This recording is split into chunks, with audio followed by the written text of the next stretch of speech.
미국 증시 분위기를 생생하게 전해드립니다. 이항영의 월가이드 시간이고요. 오늘도 MTN 이항영 전문위원과 함께합니다. 안녕하세요. 네, 안녕하세요. 네, 먼저 지난주 금요일 마감한 미국 증시 큰 줄기의 흐름부터 분석을 해볼게요. 이날 시장 흐름 어떻게 보셨을까요? 네, S&P 500과 나스닥은 약간 좀 쉬는 모습이었지만 다우지수가 또 하루 쉬고 또 바로 금요일 날장에서 사상치 효과를 직행했습니다. 섹터별을 보면 커뮤니케이션이라든가 기술주, 특히 이제 나스닥의 이제 비중이 큰 것들인데요. 이런 것들이 좀 쉬는 모습이었고요. 여타 금융주, 부동산, 필수 소비재들이 모두 이제 반등하는 모습이었습니다. 다우지수 30개 구성 종목 중에 가장 강한 것은 아메리칸 익스프레스죠. 신용카드 이런 비즈니스가 좀 잘 됐다는 얘기하고 있고요. 의외로 괜찮은 소식 나오면서 주가가 무려 5%나 올라가면서 사상치 효과를 지켜냈습니다. 반면에 그 전날 이제 실적을 발표하면서 부진하게 나왔던 인텔 같은 경우 주가 좀 흘러내렸고요. 많이 얘기 들으셨겠지만 애플의 이제 개인 정보 취급 어떤 변화죠. 많은 분들이 아이폰 쓰신 분들은 새로운 앱을 쓸 때마다 이제 체크하는 게 있을 텐데 거기 아마 대부분이 OK보다는 노를 많이 누르셨을 것 같습니다. 네. 그러니까 그거에 따른 영향이 오롯이 이제 스냅 같은데 반영됐다는 거죠. 실제로 페이스북이 이미 지난 분기에 실적 발표하면서 경고를 했던 부분인데요. 이제 스냅이나 이런 것들이 최근에 이제 잇따라서 영향을 받은 거라고 일단 이해하시면 되겠습니다. 알파벳도 3%가 이제 떨어지면서 전체적인 나스닥의 하락에 큰 기여를 했던 것이 사실되겠고요. 페이스북 이제 그 한국 시간 오늘 밤에 실적을 발표해야 되는 정확히 이제 내일 새벽에 발표하는데요. 페이스북이 5%나 떨어진 것도 전부 다 1년의 그런 같은 흐름이 되겠고요. SNS의 또 하나의 대표적인 기업인 트위터도 주가가 5% 가까이 떨어졌습니다. 이번에 소셜미디어 관련주들이 워낙 함께 다 같이 강하게 빠졌다 보니까 네네. 저가 매수 찬스로 삼아봐도 될까 고민하고 계신 분들이 있을 것 같은데 어떻게 보세요? 네, 여러 가지 시각이 있습니다. 특히 이제 페이스북이 가장 중요한 것은 오늘 페이스북의 실적 발표가 있을 텐데요. 페이스북은 참고적으로 보면 이미 지난번에 실적 발표할 때 이미 이제 그 어떤 성장성이 크게 이제 슬로우 다운 할 거라고 크게 이제 줄어들 거라고 얘기를 한번 했었던 상황입니다. 그래서 그때부터 주가가 좀 재미없었던 것이 사실인데요.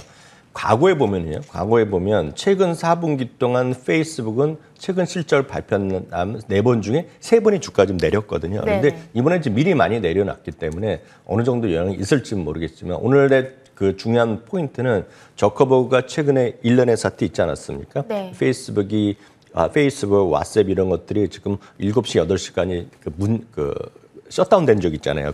맞아요. 로그인이 안 되던 상태가 있었고요. 최근에 이제 내부자 가지고 고발이 있었잖아요. 결국 10대들에 대한 이제 폐해에 대해서 숨겼다 이런 것들 나온 거에 대해서 첫 번째 오늘 그 이후에 첫 번째 공개 석상에서 멘트가 나오기 때문에 오히려 그런 것들에 좀 주목하셔야 될 것 같습니다. 다만 장기적으로 보면 페이스북이나 이런 것들이 장기적으로 워낙 긍정적 의견이 워낙 많습니다. 다만 주가 워낙 최근에 흘러내렸기 때문에 조금 이제 지지를 받고 이럴 때 여러분들 장기적으로 보시면 좀 괜찮다고 좀 보고 있습니다. 알겠습니다. 좋은 좀 긍정적인 관점으로 제시해 주셨습니다. 그 밖에 빅테크주들 흐름도 점검해 볼게요. 일단 마이크로소프트는 어떻게 마감했을까요? 네, 마이크로소프트는 사상체 효과를 또 갔다가 종가에 좀 밀려나가는 모습이었거든요. 소폭의 하락 0.5% 내려갔습니다. 애플도 마찬가지가 되겠고요. 아마존도 한 3% 가까이 하락을 했습니다. 반면에 최근에 소위 그 예전에 팡에서 또 넷플릭스가 빼야 된다는 얘기했던 사람들의 의견이 완전히 지금 사라지는 분위기죠. 넷플릭스가 1.7% 올라가면서 사상체 효과 행진을 계속하고 있고요. 엔비디아도 역시 AMD도 역시 최고가까지 올라가는 모습이 되겠습니다. 네, 알겠습니다. 빅테크주들 흐름 체크해봤고요. 그렇지만 뭐니 해도 지난 주말 최고의 관심은 역시 한국인의 주식, 이 테슬라가 아니었을까 싶습니다. 너무 이제 많이 잘 올라와줬다 보니까 지금 기다리길 너무 잘했다. 혹은 내가 왜 팔았을까? 이렇게 반응이 둘로 나뉘고 있을 것 같은데 지금 자리에 대한 어떤 힌트가 좀 필요할 것 같아요. 네, 맞습니다. 하여튼 909달러로 끝났죠. 그래서 910달러까지 장중에 갔으면 이제 사상치 효과를 기록했습니다. 금년 1, 2월이었기 때문에 거의 이제 9개월 만에 사상치 효과를 갖기 때문에 지난 금요일날 910달러에 사신 분 아니면 이제 전부 다 지금 돈을 번 상태라고 볼 수 있겠습니다. 결론은 너무나 단순합니다. 그럼 테슬라가 왜 이렇게 많이 살아있냐는 것인데요.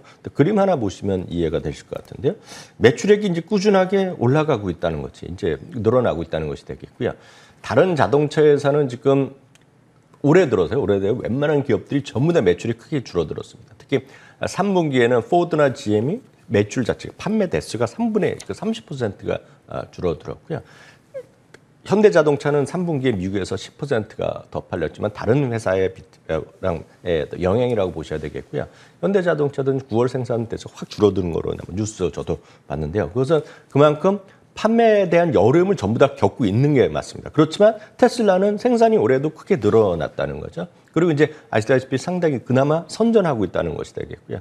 핵심은 제조업에 대한 생산 자체가 원활하게 잘 되고 있다는 것입니다. 물론 여러 가지 있죠. 뭐 독일에서도 있을 수도 있고 뭐 여러 가지 이슈가 있겠으나 결국은 아시다시피 텍사스에 있는 기가 팩토리 그리고 독일에서의 기가 팩토리 이런 것들이 이제 공식적으로 이제 올해 말 내년부터 생산이 시작되면 내년에 매출이 또 한 50% 정도 늘어날 거라고 보고 있고 매출이 판매가 생산만 되면 팔리는 자동차라는 거죠. 그러니까 그런 것들이 그런 장점이 있다라고 보셔야 되겠습니다.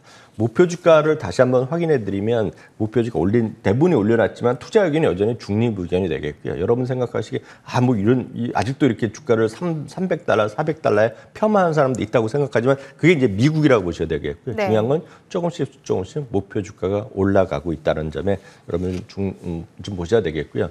다시 말씀드리지만 테슬라는 지금 우리의 기존의 시각의 밸류에이션을 보면 비쌉니다. 그래서 비싼 걸 누구나 다 압니다. 그렇기 때문에 주식을 사시는 분들은 그런 현재 일반적으로 얘기하는 밸류에이션보다는 주식을 사시는 분들 본인들의 마음가짐, 본인들의 판단을 갖고 하셔야 되겠고요. 한번 판단을 하신 다음에는 주위 분들에 물어볼 필요도 없고 여러분들 차트 분석 이런 게 의미가 없습니다. 여러분들 오늘 사셨건 지난주 금요일 사셨건 아니면 6개월 전, 1년 전에 사셨건 간에 제가 감히 드릴 수 있는 조언은 하나밖에 없습니다.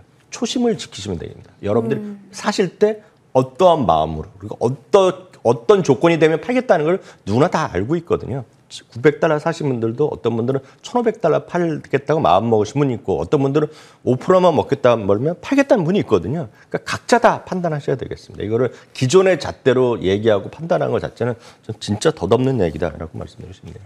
웨드부시에서 처음 $1,000 이야기가 나왔을 때 가능할까 이런 생각이 들었는데 진짜 어느덧 $900 선을 넘겨 세우고 있는 테슬라입니다. 지금까지 잘 보유하고 기다리셨던 분들께는 축하드린다는 말씀을 좀 드려보고 싶습니다. 이렇게 금요일장 굵직굵직한 흐름의 정리를 먼저 해봤고요. 주간 단위의 시장 흐름도 볼게요. 주간 기준으로는 어땠을까요? 네, 3대 주스 모두 3주 연속으로 주가가 좀 올라가는 모습이 되겠습니다. 특히 이제 지난 주간으로 보면은요. S&P 500도 1.6% 올라갔고요. 나스닥도 1.3%. 다우지수는 상대적으로 사상체 효과는 계속 같지만 상승폭으로 보면 1.1%에 불과했습니다. 특히 이제 주목할 만한 것은 많은 분들이 보시는 이제 공포지수가 되겠는데요. 공포지수가 지난주 한때 14.9 뭐 이렇게까지 가면서 지난 종가는 결국 15.43포인트로 끝났는데요.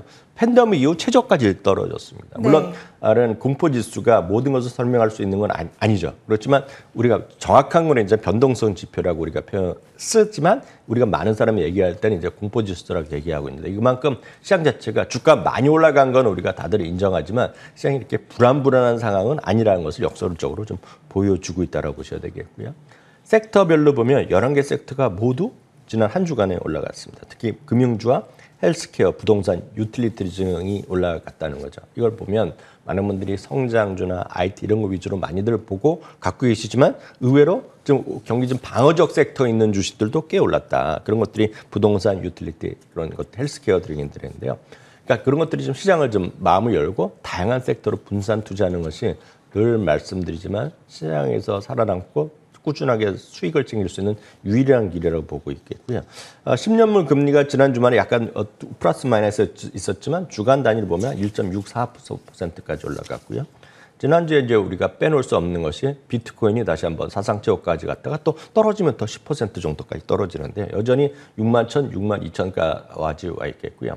비트코인에 대해서는 뭐 여러 가지 시각이 있겠지만 최근 들어서 이제 비트코인의 선물이 새로 나오는 거 아닙니까? 그러면서 관심을 더 얻었고요. 그러다 보니 이더리움인가요? 그에 관련된 또 ETF도 또 준비를 하는 것 같고요. 뭐 여러 가지가 나올 텐데 중요한 것은 비트코인에 대해서 시각이 조금씩 과거에는 이제 닫혀있던 사람들의 마음이 조금씩 열리는 것들은 분명히 추세적으로 있다. 그러니까 그런 것들이 얼마나 올라갈지 모르겠으나 어떤 최소한의 어떤 인플레이션 해치 기능으로도 얘기하는 사람이 있는 건 분명하다는 거죠. 예를 들어서 인플레이션에 대한 우려가 많이 있지 않습니까? 네. 인플레이션 우려되면 뭐 여러 가지 있겠지만 전통적으로 보면 금을 사두는 사람이 그렇죠. 있겠고요. 또 우리나라 같으면 이제 부동산을 사두는 사람이 있고 여러 가지가 있겠는데요.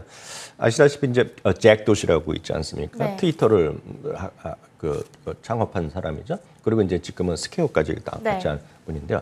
이번에 이제 지난 주말에 하나 그 언론에 인터뷰하는데 하이퍼 인플레이션이라는 표현을 썼습니다. 그래서 그러니까 초인플레이션 시대가 온다는 거죠. 그렇게 이제 경고를 하고 있는데 그런 와중에서 왜 스퀘어라는 곳에서 왜 지금 소위 비트코인 같은 거를 계속 거래를 시키고 그런 데 참여하고 있고 마이닝 사업에도 들어간다 이런 얘기를 하는 거가 그런 거랑 이제 일맥상통한 얘기인데 뭐 다양한 시각이 있겠으나 어떤 제가 드릴 수 있는 말씀은 비트코인에 대해나 이런 소위 암호화폐라고 그러죠. 통칭이요. 이런 것들에 대해서 조금씩 문을 여는 기관 투자가도 있고 개인도 좀 늘어나고 있다. 그게 이제 여러분 중심으로 보셔야 되겠고요. 주간 단위를 보면 가장 여러분들 우리가 알고 저도 알고 관심 있는 것 중에 제일 많이 올라간 것 중에 하나는 역시 테슬라가 되겠고요. 테슬라랑 완전히 제가 봤을 땐 반대편에 있는 겁니다. 테슬라는 이제 밸류에이션도 높지만 성장주고 지금의 기존의 틀로는 이해가 잘 안 되는 거 아닙니까?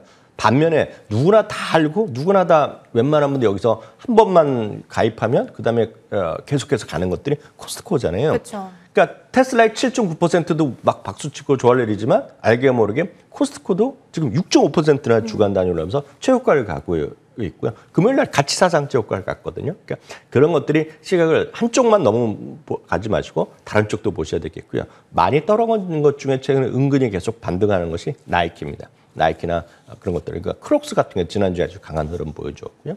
JP모건은 금융주도 3%대 올라갔습니다. 반면 하락한 것은 IBM이나 인텔 실적이 안 좋게 나왔죠. 페이팔은 이제 핀터레스트 인수 때문에 주가가 한 3일 연속 떨어졌습니다. 페이팔이 떨어졌고요. 여행 관련주들이 한 2주 정도 강하다가 지난주에 이제 다시 흘러내렸거든요. 거기 관련된 부킹홀딩스, 카니발, 디즈니 이런 것들이 전부 다 같이 흘러내리는 안타까운 모습을 보인 것이 저는 한 주가 되겠습니다. 네, 지난 금요일 그리고 지난 일주일간 미국 증시의 흐름을 아주 자세하게 잘 분석을 해주셨습니다.